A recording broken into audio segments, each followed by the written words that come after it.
आज फिर मेरे पति ने मुझे धुतकार दिया था और खुद घर से बाहर चला गया था। मैं कमरे में बैठी रो रही थी। शायद मैं दुनिया की सबसे बड़ी बदनसीब लड़की थी, जिसे उसका पति नज़र भरकर देखना भी पसंद नहीं करता था और हर बार मेरे सामने जाने पर ही गुस्से से आग बबूला हो जाता, मुझे अपने सामने से हट जाने के लिए कहता। पति की नापसंदीदगी के बावजूद आज भी मैंने नया जोड़ा पहनकर खूब दिल लगाकर तैयारी की थी और ऐसा भी नहीं था कि मैं कोई कम सूरत या भद्दी लड़की थी, बल्कि मेरे हुस्न की तो लड़कियां भी तारीफ किए बिना नहीं रह सकती थीं।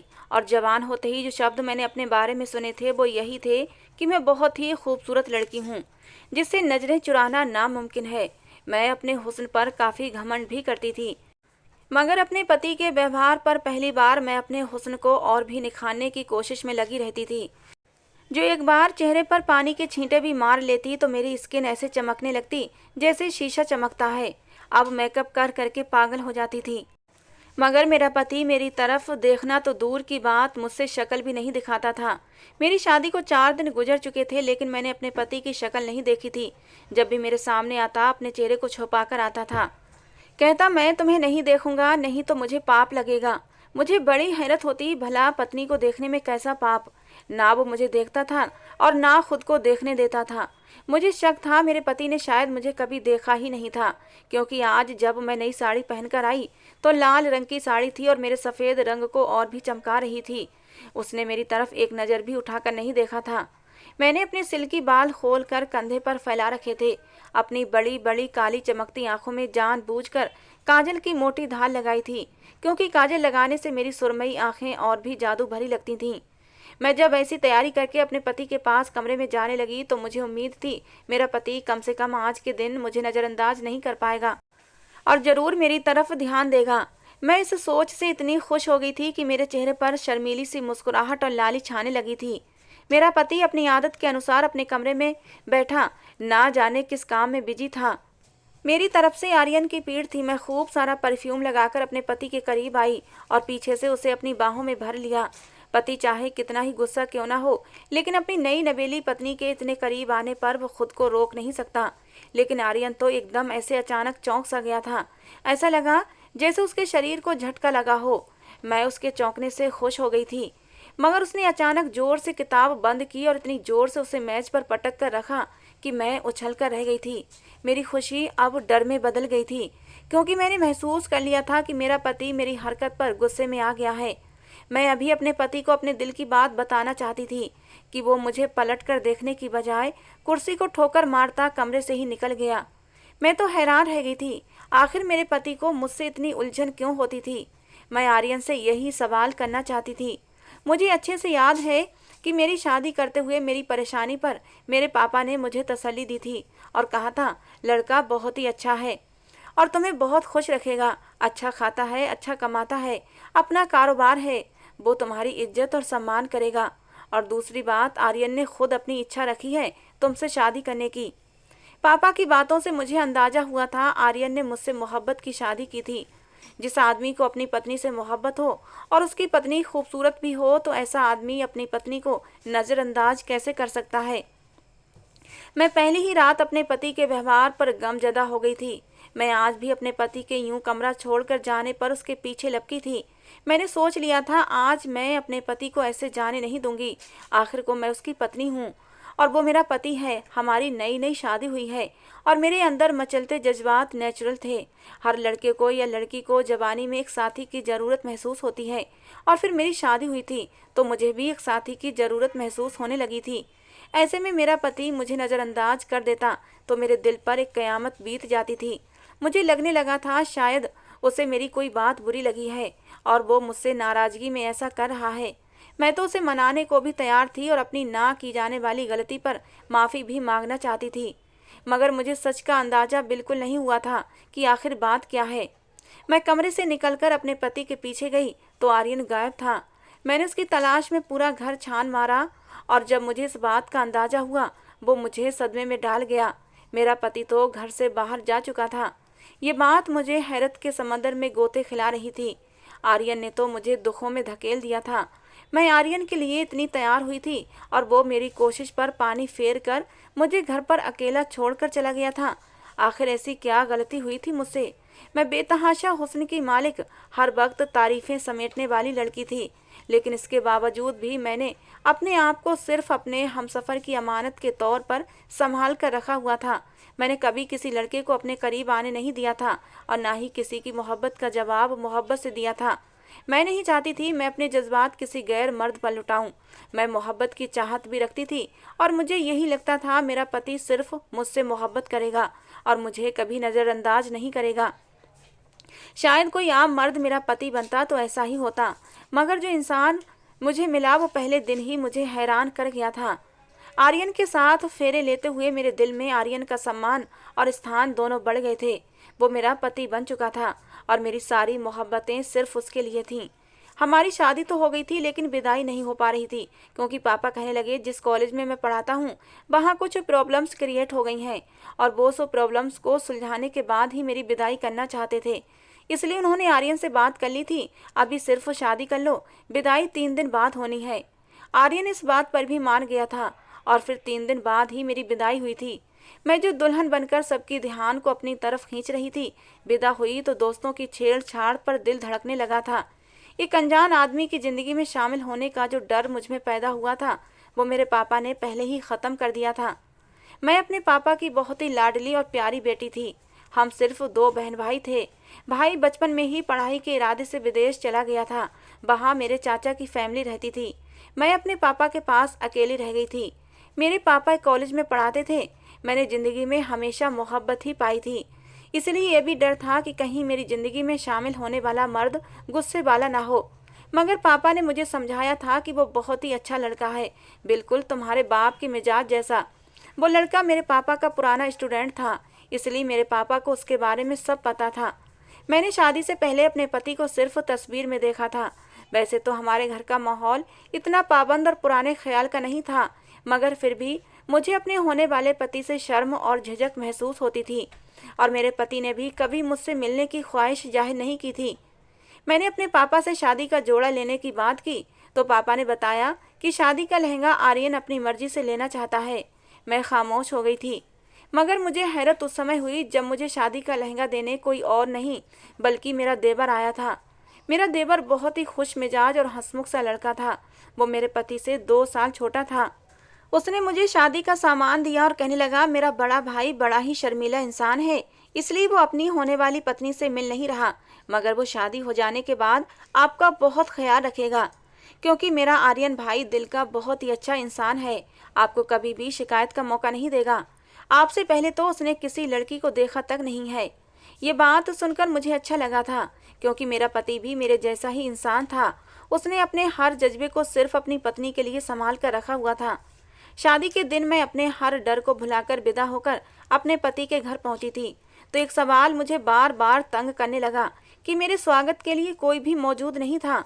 शायद मेरा पति कोई अनाथ आदमी था, क्योंकि मैं विदाई से लेकर पति के घर पहुंचने तक आर्यन के अलावा किसी को भी नहीं देखा था। बाकी सबकी तो मुझे खबर नहीं थी, मगर विदाई के बाद से तो मैंने अपने देवर को भी नहीं देखा था। मुझे हैरत हो रही थी कि सगा भाई अपने बड़े भाई की शादी में क्यों नहीं था, वो भी ऐसा भाई जो शादी की तैयारियों में आगे आगे था और अपने भाई के साथ ही रहता था। हर बात मुझे चौंका रही थी और सबसे बढ़कर जो बात मुझे बुरी लगी थी वो ये थी कि मैं अपने कमरे में बैठी थी और वहाँ कोई भी साज सजावट नहीं की गई थी। बस मैं एक ऐसे ही सादे से कमरे में बेड पर बैठी हुई थी, यहाँ तक कि बेड पर नई चादर भी नहीं बिछाई गई थी। मेरी शादी मेरे लिए सवालिया निशान बन गई थी। ये कैसी शादी थी जिसमें कोई रिश्तेदार नहीं थे, कोई साज सजावट नहीं थी, कोई भी खुश नज़र नहीं आ रहा था।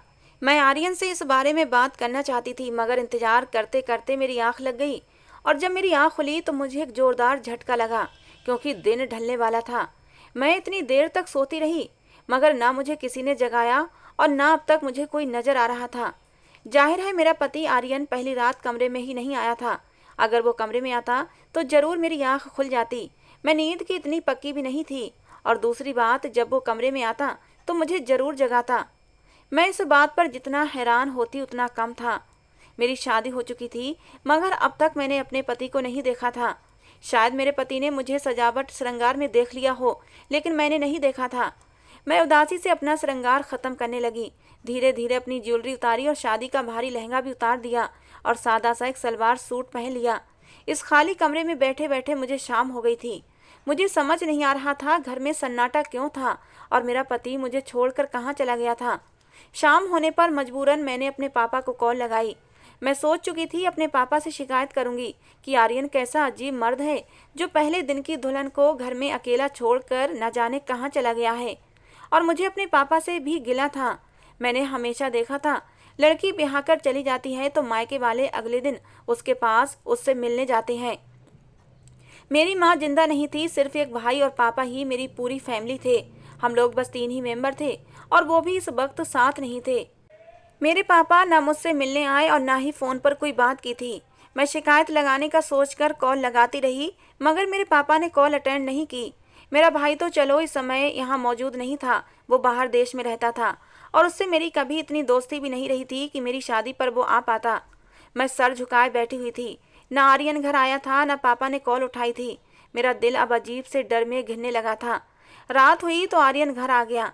मैंने उससे बात करने की कोशिश की, उससे शिकवा करने की कोशिश की मगर वो मुझे नज़रअंदाज करता हुआ किचन में चला गया और अपने साथ लाया खाना बर्तन में निकालकर मेरा हिस्सा वहीं किचन में रखकर अपने कमरे में चला गया। अभी तक उसने अपना चेहरा मेरी तरफ नहीं किया था।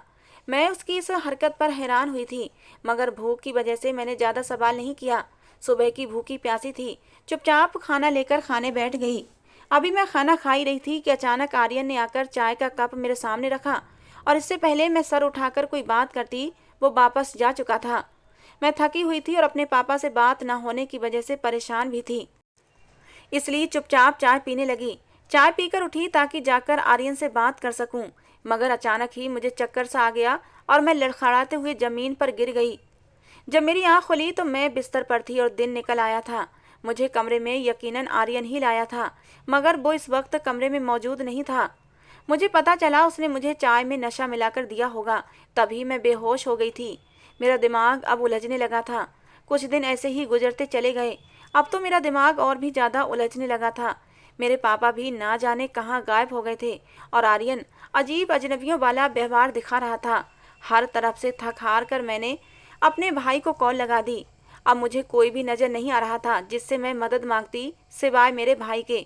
मैंने उससे मदद मांगने के इरादे से उसे कॉल की। मुझे उम्मीद थी मेरी परेशानी को वो समझेगा और पापा के बारे में भी मुझे ज़रूर कुछ बताएगा कि वो मेरी कॉल क्यों नहीं उठा रहे और हो सकता है आर्यन से भी बात करे। मगर कॉल पर उसने जो कुछ मुझे बताया मेरे सर पर पूरे घर की छत गिर गई थी। मेरी परेशानी पर मेरा भाई बोला कि पापा किसी ज़रूरी काम की वजह से तुम्हारी शादी के दूसरे दिन ही फ्रांस चले गए हैं और फिलहाल वो तुमसे कांटेक्ट नहीं कर सकते, इसलिए तुम उन्हें तंग मत करो। और जब मैंने आर्यन के बारे में बताया तो बोला कि तुम्हारे पास अब एक वही इंसान है जिसके पास तुम्हें रहना है, इसलिए खुद को एडजस्ट करो और जैसा आर्यन कर रहा है उसे करने दो। तुम्हारे पास इसके अलावा कोई दूसरा चारा नहीं है। वो तुम पर कोई जुल्म नहीं कर रहा। ऐसे हालातों में यही काफ़ी है कि वो तुम्हें अपने पास रख रहा है। मेरा भाई अपनी बात कह के कॉल काट चुका था और मैं पत्थर की बनी बैठी रह गई थी। मेरे बाप का ऐसा कौन सा काम था कि वो यूं अचानक चुपचाप चले गए और मुझसे बात भी नहीं की। मुझे अब रोना आने लगा था। मेरी जिंदगी अचानक ही उलझ कर रह गई थी। कुछ ना कुछ राज जरूर था इस सब के पीछे।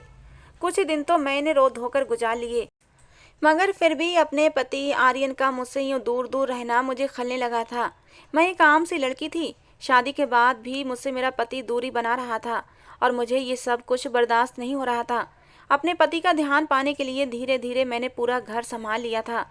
आर्यन पहले दिन से ही बाहर का खाना लाता था, इसलिए मैंने घर में खाना बनाना शुरू कर दिया।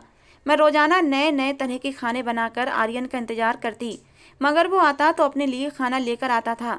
मैं जब भी उसके सामने जाती, उससे बात करने की कोशिश करती तो वो मुझसे दूरी बनाने लगता, अपना मुंह फेर लेता और मुझसे उखड़े उखड़े शब्दों में बात करता। मुझे घबराहट होने लगती। वो कहता, मेरे पास आने से पहले अपने चेहरे पर नकाब कर लिया करो, अगर मैं तुम्हें इस तरह देख लूँगा तो मुझे पाप लगेगा। मैं अपने पति का दिल जीतने के लिए नए नए फैंसी मैक्सी पहनकर उसके सामने जाती थी। मेरे इस हुस्न को देखकर कोई भी मर्द दीवाना हो सकता था, लेकिन मेरा पति तो मुझे देखकर पसीने पसीने हो जाता और मुंह फेर लेता। कहता, इस हालत में मेरे सामने मत आया करो, भगवान मुझे पाप लगाएगा। मैं जानती थी वो एक बहुत ही अच्छा और धार्मिक इंसान है, मगर मुझे हैरत ये थी कि वो अपनी पत्नी को देखने से क्यों बचता है। आखिर मैं उसकी पत्नी थी और हमारा जायज रिश्ता था। हम दोनों के बीच सब कुछ जायज था। एक घर में रहकर भी वो मुझसे दूरी बनाए रखता था और मुझे देखता तक नहीं था। मैं घर में जो भी काम करती वो करने देता। मैं चाहती थी मेरा पति मुझे देखे, मेरी तारीफें करे, मुझे अपनी बाहों में भरकर मुझे प्यार करे। पति की मोहब्बत और उसके जज्बातों पर पत्नी का पहला हक होता है और ये हक तो भगवान ने औरत को खुद ही दिया हुआ है। मगर मेरा पति पहले दिन से ही मेरा हक मुझे नहीं दे रहा था। मैं अब उसकी चाहत और उसकी संगत के लिए तड़पने लगी थी। हमारी शादी को 2 हफ्ते गुजर गए थे, मगर आज भी मेरी कोशिश बेकार थी। मेरा सज सवर कर जाने पर वो मुझे ध्यान देने की बजाय मुझे अनदेखा कर देता और मुझसे बचने के लिए घर से बाहर ही चला जाता। मैं अपने पति की इस बेहिसी पर मातम करती, अपने कमरे में पड़ी रहती थी। इतनी खूबसूरती के बावजूद भी अपने पति का प्यार पा नहीं सकती थी। मुझे लगने लगा था मैं दुनिया की सबसे नाकाम औरत हूँ।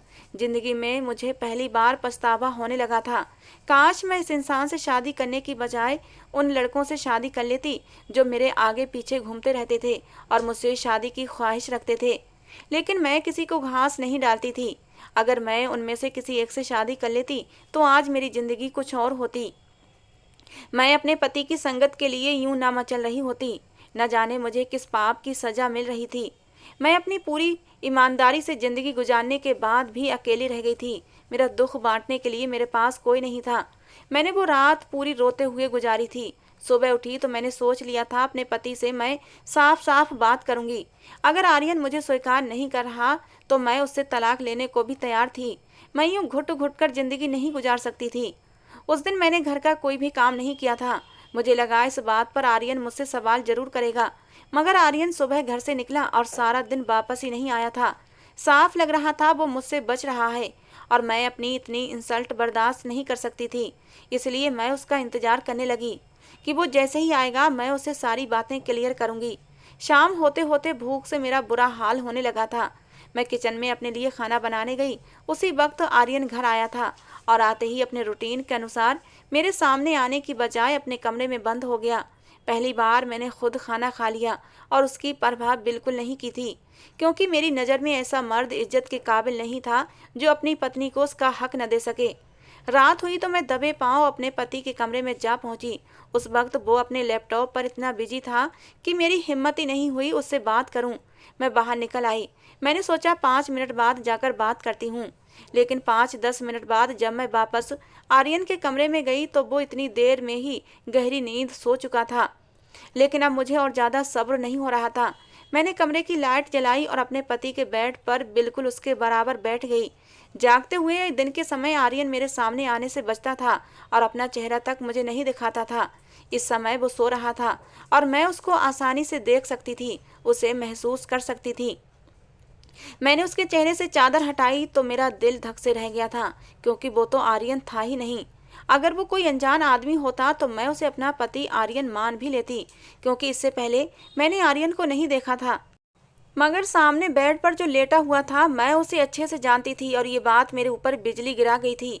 मैंने अपनी शादी का लगभग 1 महीना उस इंसान के साथ गुजारा था जो मेरा पति था ही नहीं। मैं उसे अपना पति समझकर आराम से इस घर में रह रही थी। मैं चकराकर जमीन पर धड़ाम से गिर गई थी।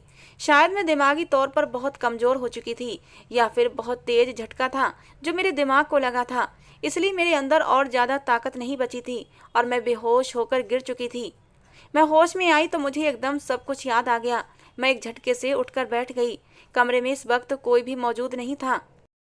मैं समझ गई कि बेहोश होने पर उसी ने लाकर मुझे बिस्तर पर लिटाया होगा, लेकिन खुद हमेशा की तरह गायब हो गया था। मैं सर हाथों में पकड़े रोने लगी। मुझे लाड प्यार से पालने वाला मेरा बाप मेरे साथ ये क्या कर गया था। मुझे लगा मैं भरी दुनिया में अकेली रह गई हूँ। पति पत्नी जैसे इतने पवित्र रिश्ते को इस्तेमाल किया गया था। अगर मुझे अंदाजा होता कि शादी के नाम पर मेरे साथ ये सब कुछ होने वाला है तो शायद उसी दिन विदाई होने की बजाय मैं खुदकुशी कर लेती। दुख की बात तो ये थी कि अभी तक ना मैं किसी से सवाल कर सकती थी और ना ही किसी को कुछ बता सकती थी। अपने भाई का नंबर भी मैंने उसी दिन गुस्से में डिलीट कर दिया था, और अगर वो नंबर होता भी तो कोई काम का नहीं होता, क्योंकि मेरा भाई मेरी बात पर विश्वास न करता। यकीनन वो मुझे पागल या गलत समझ लेता। मगर अब मैं खामोश भी नहीं रह सकती थी। मैं आर्यन को ढूंढना चाहती थी। आखिर वो कहाँ गया? मुझे सिर्फ ये पता था मेरे पति का नाम आर्यन है। हालांकि मैंने उसे देखा नहीं था, क्योंकि फेरे लेते समय उसके पूरे चेहरे पर सेहरा पड़ा हुआ था। शादी के बाद से कभी मैं इस घर से बाहर भी नहीं गई थी, वरना आस पड़ोस के लोग ही मुझे आर्यन की सच्चाई के बारे में बता देते। लेकिन अब मैं चुप बैठने वाली नहीं थी। मैं दबे कदमों उठी और बाहरी गेट पर चली आई। मैंने दरवाजा खोला और बाहर गली में निकलकर खड़ी हो गई। सामने बराबर वाले घर से एक औरत बाहर निकल रही थी। मुझे देखकर चौंक गई। मैंने झिझककर उस औरत से कहा कि मैं आपसे कुछ पूछना चाहती हूँ, क्या आप इसी मोहल्ले में रहती हैं? तो वो औरत बड़े प्यार से बोली, हाँ ये मेरा घर है, तुम आ जाओ, हम बैठकर बात कर लेते हैं। मैं जल्दी से उस औरत के साथ उसके घर चली गई। उस औरत ने मुझे बिठाया, पानी पिलाया, फिर कहने लगी, हम तो सोच रहे थे इस घर में आने वाली लड़की शायद लोगों से मिलना जुलना पसंद नहीं करती, इसीलिए कभी घर से बाहर नहीं निकली। उस औरत के सवाल पर मुझे रोना आने लगा। अब मैं उसे क्या बताती पिछले 1 महीने से मैं किस मुश्किल का शिकार रही थी। मैंने बातों बातों में उस औरत से अपने पति आर्यन के बारे में पूछा, तो वह मेरे पति का नाम सुनकर एकदम चौंक गई और मुझे ऐसे देखने लगी जैसे मेरे सवाल पर उसे विश्वास न आ रहा हो। मैं उसके हैरत की वजह पूछने लगी तो वो कुछ अविश्वास से बोली, क्या तुम नहीं जानती कि वो कहाँ गया है? मुझे तो हैरत हो रही है कि तुम्हें अपने पति के बारे में कुछ भी नहीं पता। उस औरत के बोलने का अंदाज ऐसा था कि मेरा दिल धक से रह गया था। मुझे किसी अनहोनी का एहसास होने लगा था। मैंने डरते हुए नामे सिर हिलाया तो उस औरत ने जो बात मुझे बताई मेरे शरीर से जान निकालने के लिए काफी थी। वो औरत बहुत ही दया भरी नजरों से मुझे देखकर बोली कि वो बेचारा तो अपनी शादी से 1 दिन पहले ही मर गया था। उसका एक्सीडेंट हुआ और वो मौके पर ही मर गया था। हम सबको उसकी जबान मौत का बहुत सदमा पहुंचा था। यकीन नहीं आता कि उसकी मौत हो गई है। कितना खुश था अपनी शादी को लेकर, खुशी खुशी सारी तैयारियां कर रहा था। हमारे घर भी दावत देने आया था कि आंटी जी मेरी शादी में आपने जरूर आना है। बहुत ही अच्छे दिल का मालिक था। पूरे मोहल्ले में सब उसे पसंद करते थे। लेकिन अफसोस उसकी जिंदगी इतनी ही थी। शादी से 1 दिन पहले अपनी शादी का कुछ सामान लेने मार्केट जा रहा था। तेज रफ्तार ट्रक ने उसकी गाड़ी को टक्कर मार दी। बहुत ही बड़ा एक्सीडेंट हुआ था कि मौके पर ही वो दम तोड़ गया। वो औरत अफसोस करते हुए न जाने क्या क्या बोल रही थी और मैं तो ऐसी थी जैसे मेरे शरीर में जान ही ना हो। मेरा पति मर चुका था, मैं विधवा हो चुकी थी और मुझे खबर ही नहीं हुई थी। मुझे अब रोना आने लगा था। मैं विधवा होने के बावजूद सुहागन बनकर विदा होकर आंखों में कितने सपने सजाकर लाई थी। लेकिन मुझे तो पता ही नहीं था कि मैं विधवा हूँ और मेरा पति मर चुका है और जो मुझे विदा कराकर लाया था वो मेरा पति नहीं बल्कि मेरा देवर था। अब तक मैं एक गैर मर्द के साथ रह रही थी। मुझे लगा मेरा सांस बंद हो जाएगा। मेरे साथ ये क्या हो रहा था? मैं उस औरत को वहीं बोलता छोड़कर अपने घर भाग आई। मेरा पूरा शरीर कांप रहा था। शाम हुई तो मैं उजड़ी हुई हालत में उस आदमी के सर पर जाकर खड़ी हुई। वो मर्द जो मेरा देवर था और पिछले 1 महीने से मेरा पति बनकर मेरे साथ रह रहा था, वो आदत के अनुसार अपने कमरे में बंद था। मैंने झटके से दरवाजा खोला और जाकर उसका गिरेबान पकड़ लिया। वो मेरी इस अचानक हरकत पर बौखला गया था। मैंने गुस्से से उस पर चीख कर कहा कि तुमने मेरे साथ ये हरकत क्यों की थी? मेरे पति की मौत के बाद भी तुम मुझे इस घर में लेकर क्यों आए? मुझे धोखा देकर मुझे इस घर में दुल्हन बनाकर क्यों ले आए? मुझे तो ये समझ नहीं आ रहा था कि इस सब पर मेरे बाप ने कैसे मंजूरी दे दी थी। और मेरा भाई बजाय इसके कि मुझे समझता और मेरी परेशानी का हल निकालता, उल्टा वो भी मुझे यही बोला था कि चुपचाप इसी आदमी के साथ रहो। मैं सोच भी नहीं सकती थी कि सबने मिलकर मेरे साथ ये सब क्यों किया था। मैं अपने देवर शौर्य पर गुस्सा हो रही थी और वो सर झुकाए शर्मिंदा सा खड़ा हुआ था। मैं बुरी तरह रोने लगी और उस पर चीखने चिल्लाने लगी। तब उसने मुझसे कहा कि मेरी कोई गलती नहीं है, मैं ये सब करना नहीं चाहता था, मगर तुम्हारे बाप ने मुझसे ऐसा करने के लिए कहा था और मैंने अपने वादे का भरम रखा और तुम्हारी सुरक्षा की है, कभी तुम्हारे ऊपर गलत निगाह नहीं डाली। वो बोला कि मैं जानता था हमारे बीच ऐसा कोई रिश्ता नहीं है, इसलिए मैंने हमेशा दूरी बनाकर रखी और कभी गलत हरकत नहीं की थी। उसकी इस बात में सच्चाई थी, इसलिए मैं खामोश हो गई। वो सच बोल रहा था। उसने कभी मुझे गलत तरीके से छूने की कोशिश नहीं की थी। मैं सच नहीं जानती थी, इसलिए कई बार उसके सामने गलत हुलिये में चली जाती थी, मगर वो अपनी नजरें झुका जाता था। मेरे रोने पर उसने बताया, हम 2 ही भाई थे, हमारे माँ बाप जिंदा नहीं थे, हम दोनों भाई ही इस घर में रहते थे। फिर कहने लगा, मेरा भाई तुम्हारे पापा का स्टूडेंट था और मेरे भाई को वो अच्छी तरह जानते थे और उसकी अच्छी आदतों को देखते हुए तुम्हारे पापा ने तुम्हारा रिश्ता मेरे भाई से कर दिया। लेकिन किस्मत को कुछ और ही मंजूर था। मेरे भाई की जिंदगी इतनी ही लिखी थी। तुम्हारी विदाई 3 दिन बाद होनी थी, क्योंकि तुम्हारे पापा ने यही शर्त रखी थी, और शर्त के अनुसार भाई अपनी विदाई की तैयारी में लगे हुए थे। मुझसे कह रहे थे तुम्हारी भाभी को विदा कराकर लाना है, और देखो किसी चीज की कमी नहीं होनी चाहिए। इसलिए वो खुशी खुशी सारे काम कर रहे थे। लेकिन ये खुशी उन्हें ज्यादा दिन रास नहीं आई। विदाई से 1 दिन पहले ही उनकी मौत हो गई। जैसे तैसे मैंने खुद को संभाला और तुम्हारे पापा के पास पहुंच गया, और तुम्हारे पापा को सच बताया कि मेरा भाई मर चुका है और अब ये विदाई नहीं हो सकती। लेकिन तुम्हारे पापा पहले से ही परेशान बैठे थे, क्योंकि उन्हें भी आर्यन के मरने की खबर मिल चुकी थी। पापा की परेशानी की सबसे बड़ी वजह कुछ और भी थी। उन्होंने शौर्य को बताया था कि मैं क्या करूं, मेरे ऊपर अजीब मुसीबतें टूट पड़ी हैं। एक तो आर्यन की अचानक मौत ने मुझे बदहवास कर दिया है। दूसरा, मैं अब यहाँ ज़्यादा नहीं रुक सकता, क्योंकि मैंने अपने एक स्टूडेंट को सज़ा दी थी, लेकिन मुझे नहीं पता था वो दिल का मरीज है। उसी सज़ा के दौरान उसे अटैक आया और वो मर गया। वो एक जागीरदार घराने से संबंध रखता था। अब वो लोग मेरे दुश्मन बन गए हैं और मुझे मारने पर तुल गए हैं। शौर्य मुझे बताने लगा कि उधर तुम्हारे पापा तुम्हारे लिए भी परेशान थे और उन्हें अपनी जान के भी लाले पड़े हुए थे। फिर मेरे पापा ने मेरे देवर शौर्य से कहा कि अभी तुम खामोशी से दुल्हन को ले जाओ और उसकी हिफाजत करना। जब सारा मामला सुलझ जाएगा तो मैं खुद अपनी बेटी को लेने आऊँगा और उसे सब कुछ सच बता दूंगा। वो घर से जल्दबाजी में फ्रांस चले जाना चाहते थे और मुझे कुछ भी पता नहीं पाए थे। उन्होंने अपना नंबर भी बंद कर लिया था, जिससे कि कोई उनको पकड़ न सके। लेकिन उनकी किस्मत खराब थी, अगले दिन ही पुलिस ने उन्हें पकड़ लिया। मेरा बाप जेल में था और इसी वजह से भाई ने भी मुझे खामोश रहने का कहा था। मेरा देवर सब बात बताकर खामोश हो गया था और मैं सदमे की हालत में चली गई थी। मुझे परेशानी से बचाने के लिए मेरे बाप ने ये सब कुछ किया था। मैं ये सब सुनकर रोने लगी थी। मेरे देवर ने मुझसे कहा कि तुम्हारे पापा के ऊपर से अब केस खत्म होने वाला है, वो जल्दी ही आज़ाद हो जाएंगे, क्योंकि बात सारी क्लियर हो चुकी है। क्योंकि तुम्हारे पापा को नहीं पता था वो लड़का दिल का मरीज है, और दूसरी बात, अगर वो दिल का मरीज था तो उसे किसी भी समय अटैक आ सकता था। उसमें तुम्हारे पापा को दोषी करार नहीं ठहराया जा सकता।